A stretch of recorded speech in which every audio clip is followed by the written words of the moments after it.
com base nessa discussão que a gente fez sobre cultura, na aula anterior, a gente vai ver a noção de indústria cultural. A indústria cultural é um termo cunhado por Horkheimer e o Adorno. Eles estão fugindo do nazismo, vão para os Estados Unidos e compõem uma obra importante que é a Dialética do Esclarecimento. A Dialética do Esclarecimento, publicada em 1944. Certo? A Leibniz II, da escola de Frankfurt, que se convencionou chamar, né? Não era exatamente uma escola, mas era tipo um estilo de escrita, uma problemática, um tipo de problematização, né? E eles misturavam alguns autores. O Adorno é muito próximo da perspectiva do Hegel, certo? Mas eles misturam Hegel, alguns conceitos do Marx, misturam também o Weber, certo? Como a gente já falou um pouco sobre esses autores, sobre o Marx, sobre o Weber, eu não vou resgatar tudo que eu já disse, vou falar só do que for ajudar diretamente na reflexão. O capitalismo é baseado na produção em massa, na produção e na circulação em massa. Tem uma consequência do que foi a Revolução Industrial, né? A produção durante o período da Revolução Industrial. Que você tinha grande concentração de pessoas nos centros urbanos, né? Você tinha uma grande demanda por uma série de produtos, desde se fabricar máquinas até de fabricar alfinetes, né? Então isso levou a uma indústria de massa, sobretudo depois, no começo do século XX, quando se começa a produzir, você tem as linhas de montagem, modelo fordista de produção. O que era o modelo fordista de produção? É a produção seriada, em larga escala. Agora você tinha uma linha de produção que era tudo articulado, desde a primeira peça que entra até o carro lá no final. De reprodução apurada do capital, cada vez buscando mais lucro, e para você conseguir mais lucro, você vende mais produtos, certo? E aí tem uma coisa interessante essa questão dos produtos, da produção em larga escala, da produção em massas, é quanto mais você produz, quanto mais o empresário produz, quanto mais o capitalista produz, quanto mais uma fábrica de automóveis produz, mais a concorrência também produz. E isso acaba diminuindo a taxa de lucro delas, que elas vão concorrer e vão acabar baixando a taxa de lucro, certo? E quanto mais mercadoria se tem, mais vai aumentar a concorrência. Isso vai gerar uma hora, uma coletânea, um conjunto muito grande de mercadorias, certo? E isso vai acirrar a disputa entre mercados.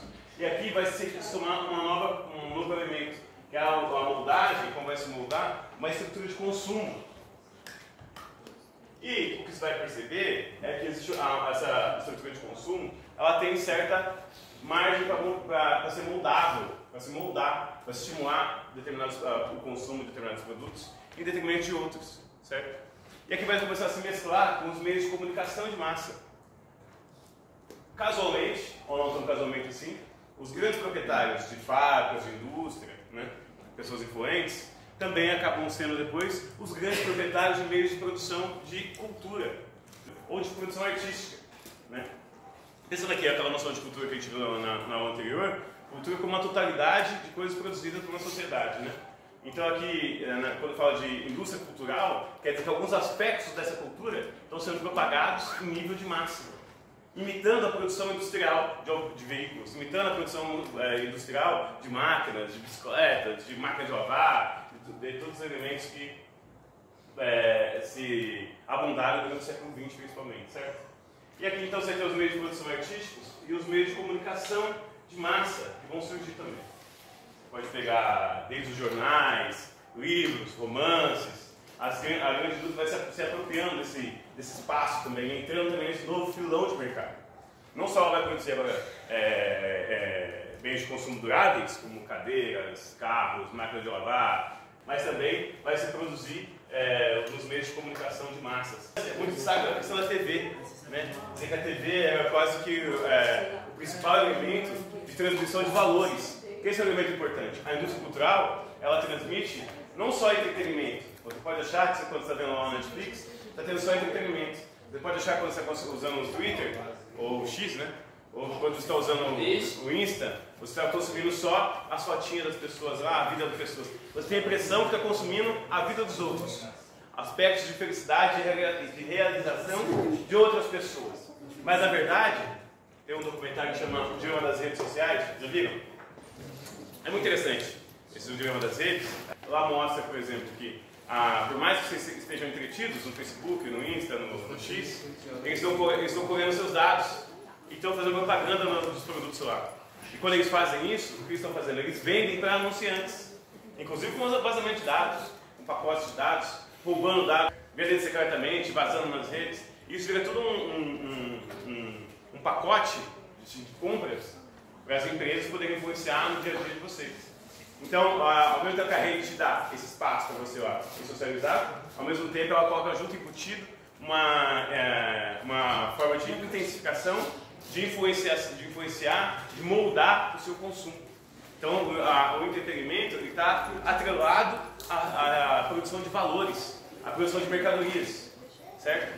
Esse é um tema que cai muito no vestibular, sobretudo agora por causa da extensão que tomou as redes sociais, os filmes da Marvel, né?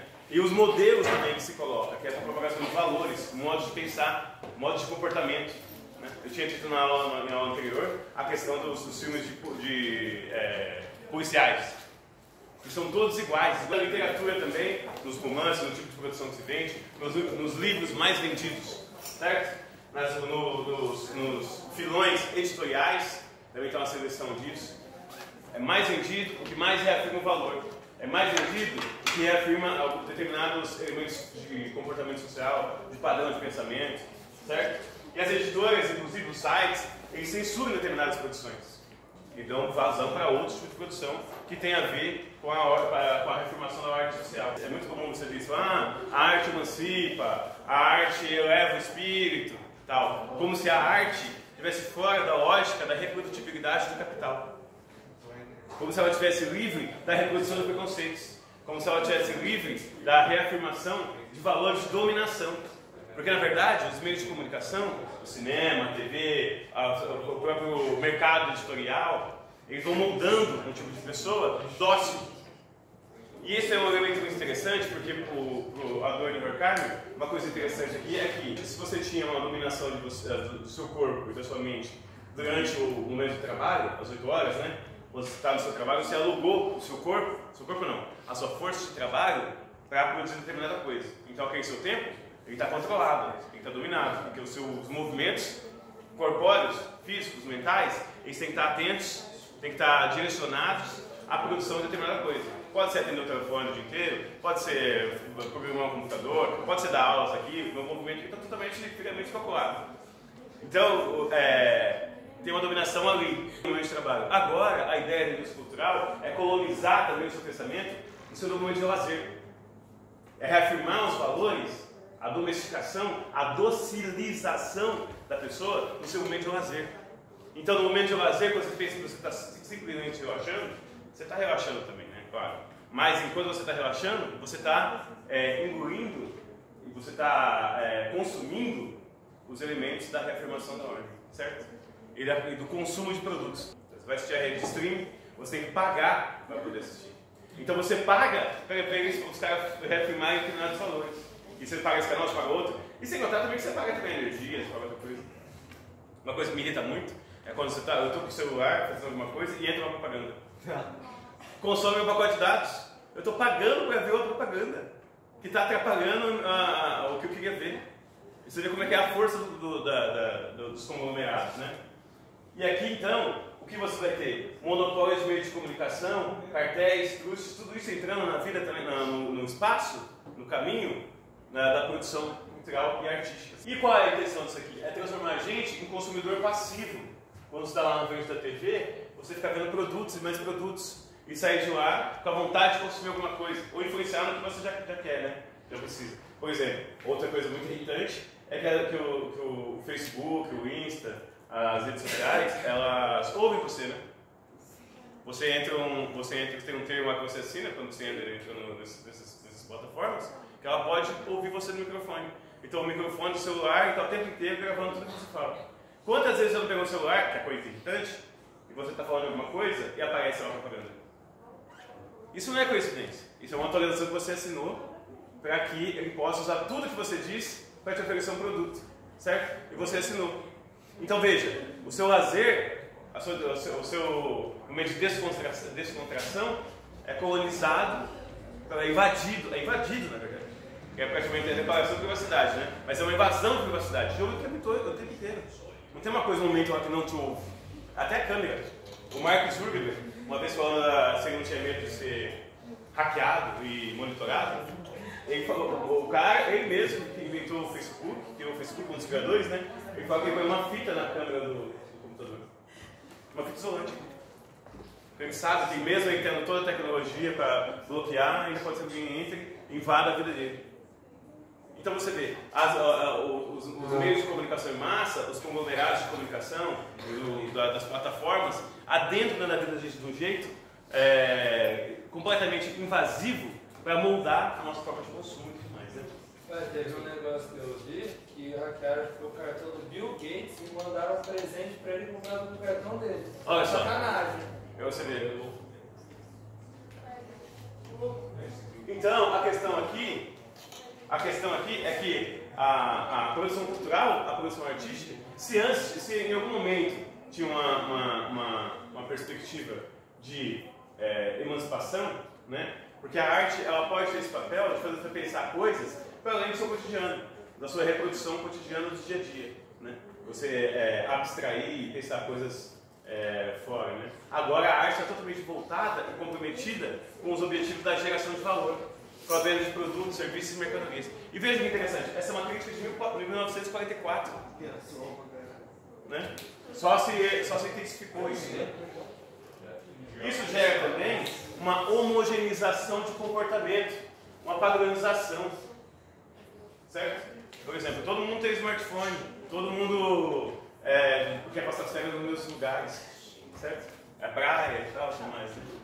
Então, colonização normalmente do lazer, e lazer como reafirmação da dominação.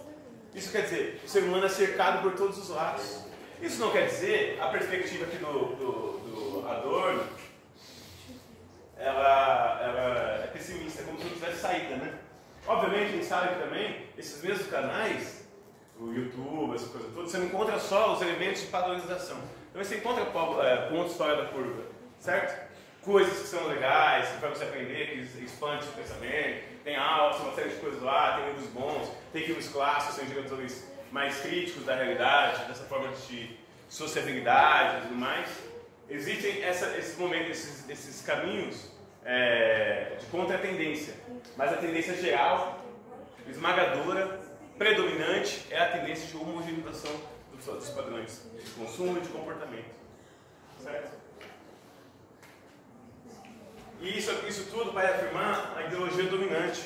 O Marx, ele tem um livro muito importante chamado A Ideologia Alemã. Lá na ideologia alemã, o Marx, um livro do Marx e Engels, eles falam uma coisa interessante, que toda época social ela tem um padrão, né? E a ideologia burguesa, na sociedade burguesa, o que rege é a ideologia burguesa, né? A ideologia dominante, a ideologia que tem mais força, é a ideologia da classe dominante.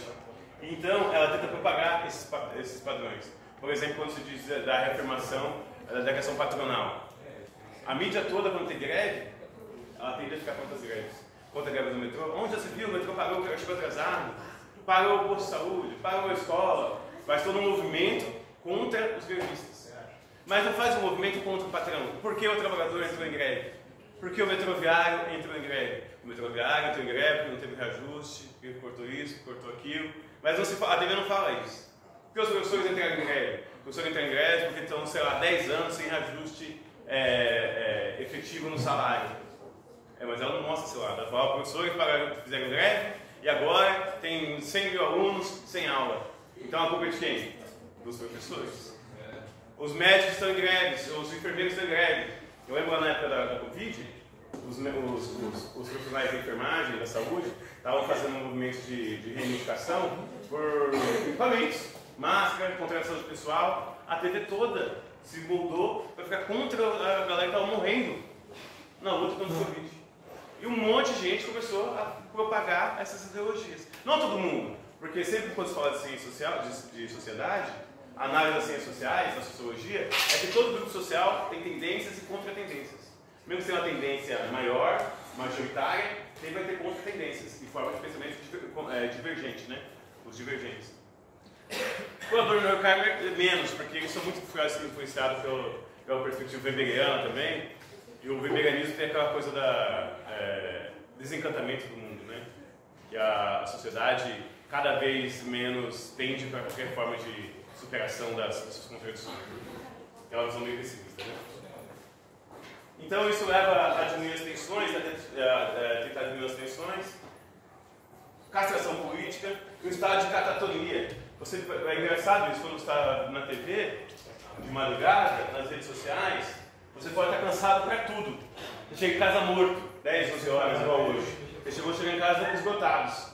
Mas mesmo chegando esgotados, se você entrar na rede social, ela exige uma energia mínima. Você fica no estado quase catatônico, sabe? Aquela coisa meio de cadavérico, você fica meio tipo, você fica até 2, 3, 4 da manhã. Se você não ficar esperto, quando você vê 4, 5 da manhã, consumiu toda a sua energia, certo? E o que você viu naquele tempo interessante? Se eu perguntar para vocês, o que você viu de interessante na internet hoje? Duvido que vocês vão ter coisas boas para falar. Ah, eu falo. Na última 1 hora, o que você viu de interessante quando você chegar aqui na internet? Nos intervalos. Eu também falo. É difícil, é muito difícil.